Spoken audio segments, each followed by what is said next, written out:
Violence post-électorale, appel au boycott des élections législatives, intervention musclée de l'armée au domicile d'un ex-chef d'État. La démocratie est-elle en danger au Bénin? Le pays a été l'un des précurseurs de la démocratie en Afrique de l'Ouest, à la fin des régimes dits de parti unique, au début des années 90. Selon les dernières nouvelles venues de ce pays réputé pour sa stabilité, l'armée et la police ont délogé, par des tirs d'armes automatiques, les centaines de manifestants qui entouraient la résidence de Boni Yyi, l'ex-chef de l'État, jeudi 2 mai. Ils ont fait une incursion brutale. Ils ont tiré des rafales de balles, a déclaré à l'agence France-Presse un proche de l'ex-président du Bénin. Ce proche de M. Yyi Boni et d'autres sources ont fait état, jeudi 2 mai, de personnes tuées dont le nombre reste à préciser. Adjavon demande la protection de la Cour africaine mercredi 1er mai. Des affrontements ont opposé policiers et militaires à des jeunes manifestants qui ont dressé des barricades de pneus brûlés à Cotonou, la capitale. Les médias rendaient rarement compte de telles scènes depuis près de 3 décennies, dans ce pays réputé stable. Au sortir de sa conférence nationale organisée au début des années 90, ce petit pays d'Afrique de l'Ouest de 114 763 km² et environ 10,4 millions d'habitants, selon une estimation de 2015 a ouvert la voie aux élections démocratiques et aux alternances politiques en Afrique de l'Ouest. Les élections ont rarement connu la violence, du début des années 90 au scrutin présidentiel de 2016 remporté par l'homme d'affaires Patrice Talon. Mais les démons de la violence sont entrés dans le jeu politique béninois lors de la préparation des élections législatives du 28 avril dernier, auxquelles n'ont été autorisées à ne prendre part que 2 formations politiques fidèles à M. Talon. Faible taux de participation lors des législatives au Bénin. Les législatives suscitent peu d'engouement au Bénin début mars. La Commission électorale nationale autonome, Sénat, chargée de l'organisation des législatives, n'a retenu que les candidatures du Bloc républicain et de l'Union progressiste, rejetant les dossiers de 5 formations politiques de l'opposition.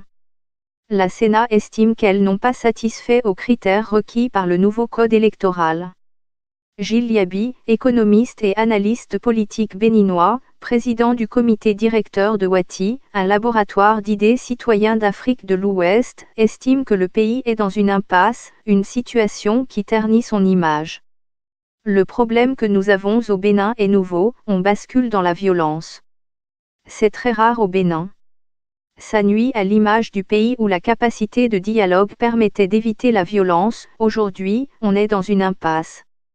Avec un taux d'abstention de près de 80%, l'Assemblée nationale élue ne sera jamais perçue comme étant légitime. Elle ne sera pas légitime.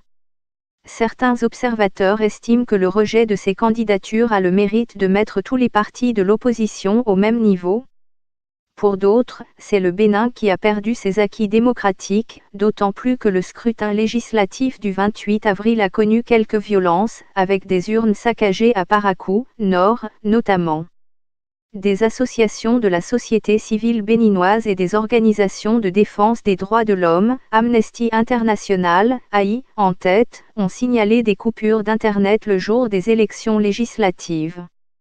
Et fait même état d'un niveau de répression alarmant au Bénin.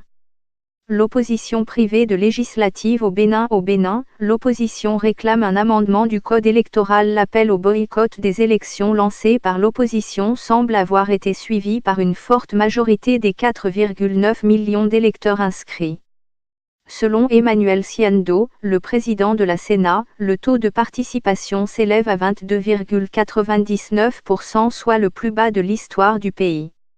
Face à l'absence de dialogue et aux craintes d'un parlement monocolore, les anciens présidents béninois Boni Yyi, 2006-2016, et Nicéphore Soglo, 1991-1996, ont lancé mardi un ultimatum au président Patrice Talon pour qu'il annule les résultats des élections législatives. Monsieur Talon est accusé d'avoir engagé un tournant autoritaire au Bénin. Le pays est-il passé pour autant d'une démocratie à une dictature? On a tendance en Afrique de l'Ouest surtout, à très vite considérer des pays comme des modèles démocratiques parce qu'ils organisent régulièrement les élections et fonctionnent politiquement beaucoup mieux que d'autres pays. C'était le cas du Mali avant 2012. C'était le cas du Bénin pendant longtemps, explique Gilles Yaby. Benin, statu quo au Parlement, Talon consulte l'opposition béninoise exige le report des élections législatives devant la situation actuelle du pays. Selon M. Yaby, l'urgence n'est surtout pas de sauver la démocratie béninoise. Il faut assurer la paix, la stabilité et la sécurité du pays et veiller à sa reconstruction politique, avec des acteurs responsables, d'autant plus qu'il y a, dans la situation actuelle, une responsabilité collective des acteurs politiques des 20 dernières années. Cette situation de violence appelle à une prise de décision du président Patrice Talon. Il faut envisager une sortie de crise, ce qui ne peut passer que par un dialogue politique ouvert, avec l'implication de la société civile. Il y a un affrontement entre le président actuel, Patrice Talon, et son prédécesseur. Il faut vite mettre fin à ces violences, ajoute Gilles Yaby.